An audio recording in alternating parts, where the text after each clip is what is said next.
Bonjour à tous. Donc aujourd'hui, quatrième lecture en cours de Zik et l'aventure.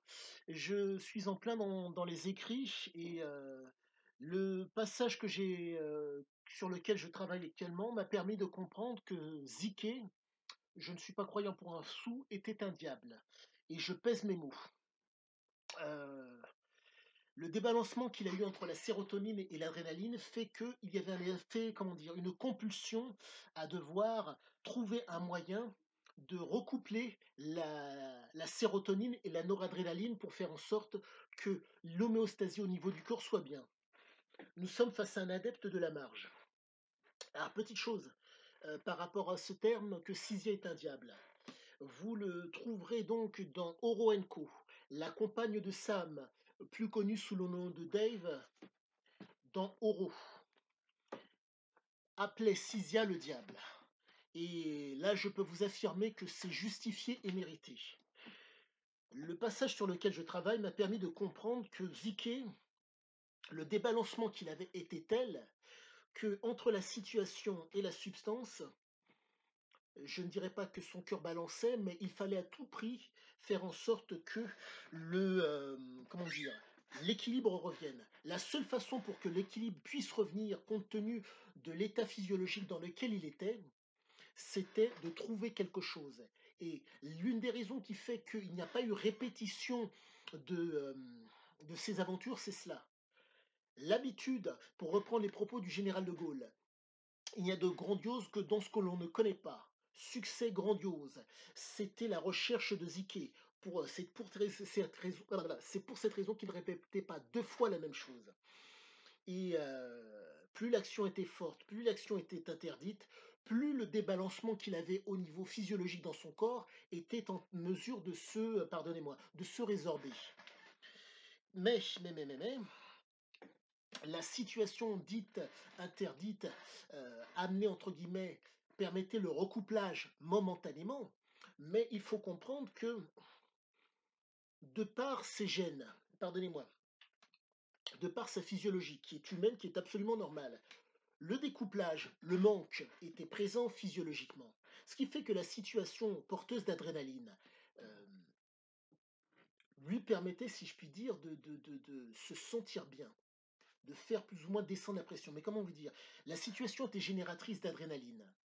Donc, entre guillemets, quand l'action était entreprise, adrénaline pour être opérationnelle, et quand l'action, entre guillemets, arrivait à son terme, sensation de bien-être. C'était momentané. Et le truc à savoir, c'est que malgré cela, la cam était une nécessité. Mais la cam à un certain niveau. Car voyez-vous, le fait d'avoir fait le choix d'être à la marche tout le temps fait que son corps était stressé, fait que, comment dire, au-dessous d'un certain seuil, il n'y avait pas stress, il n'y avait pas stimulation, il y avait moins, voire même limite dépression. La raison en est simple.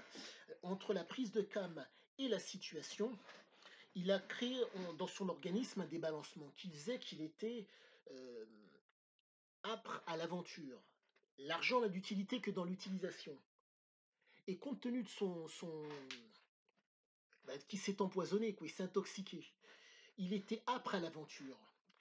Il appréciait les substances. Et si vous voulez, il fallait, entre guillemets, faire en sorte que par l'action, ce trop-plein d'énergie soit, comment dire, soit utilisé pour pouvoir le fatiguer un tant soit peu.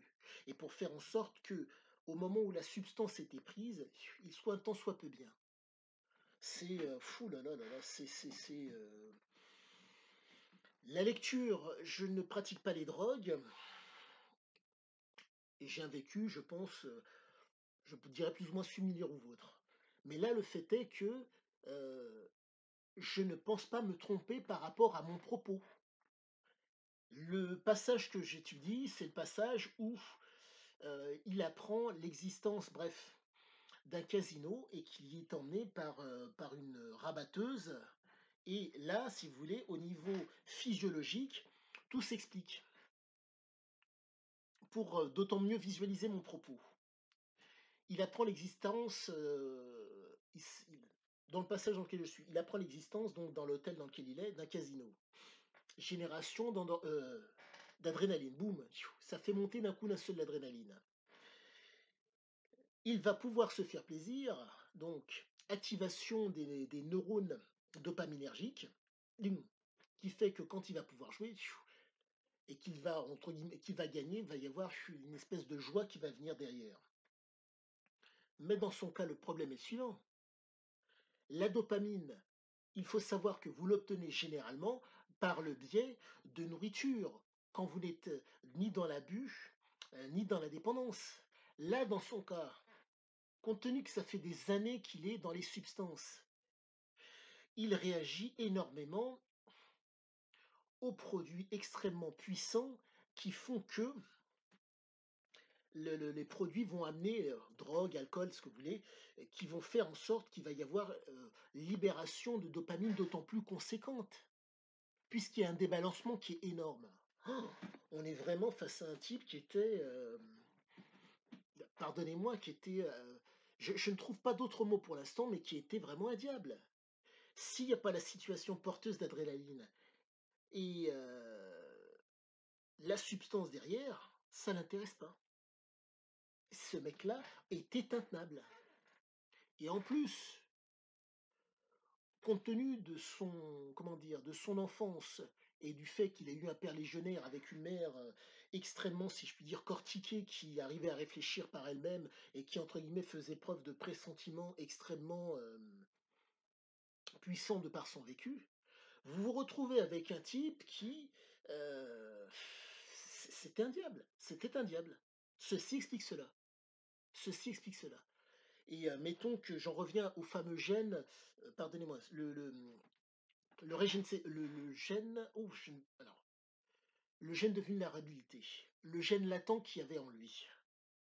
Le gène latent à mes yeux, s'est réveillé à la période marocaine, quand je vous avais dit que sous la table, bref, caché sous la table, avec sa mère et son, pardon, avec ses frères et sœurs, pendant que le père tire par la fenêtre, le gène, le gène de vulnérabilité s'est exprimé à ce moment-là.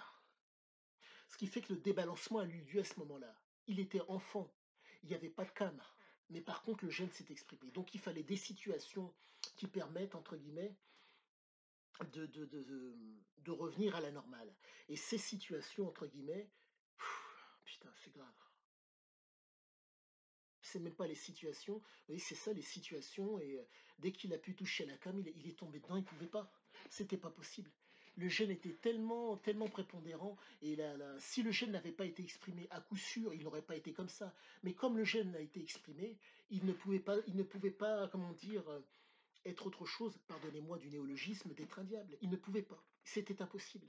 Oh, punaise, c'est impressionnant. Là, je vois, je, de par mes nombreuses relectures et les à côté que je fais, le relief, la personnalité, les réactions du mec, je les vois d'autant plus.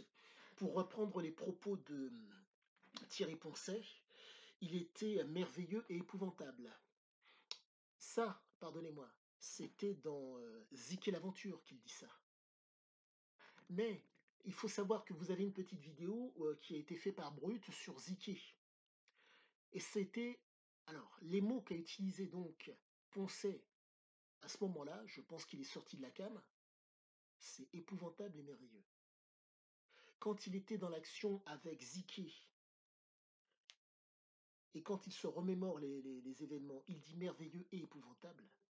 Mais a posteriori, après le décès de Ziké, quand il a arrêté la cam et qu'il a pu, entre guillemets, voir ce qu'il a fait, le côté épouvantable et merveilleux était d'autant plus présent. Aïe, aïe, aïe. D'où le fait que je vous dis que c'est un diable. Non, mais c'est pas possible. Et donc, ouh là là là là là là, c'est impressionnant, c'est impressionnant. Et là, je commence réellement à comprendre la mécanique de l'homme. Cette capacité à asseoir une autorité sur les gens était vraiment due à la cam. Il n'a su, comment dire, euh, c'était un homme qui cherchait la faiblesse chez l'autre. Et donc, il appuyait énormément sur ce fameux débalancement dont je vous parle.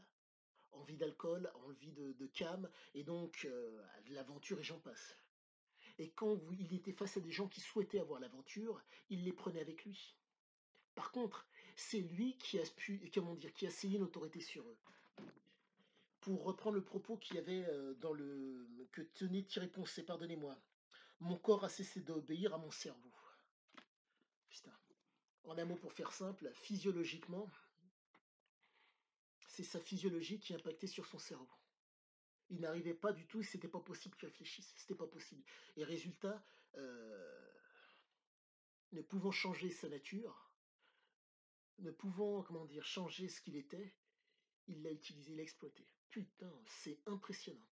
Donc, petit aparté qui j'espère, vous l'avez compris, bon je vais vulgariser d'autant plus. Le «débalancement» entre guillemets, le manque et la stimulation faisaient que, physiologiquement, il fallait une action pour pouvoir entre guillemets «faire en sorte que ça redescende un tant soit peu». Comme l'action ne suffisait pas, il fallait une substance pour faire en sorte que le recouplage se fasse. Oh, impressionnant, impressionnant. Messieurs ou mesdames, ah, le fameux pouce, abonnez-vous si vous le souhaitez.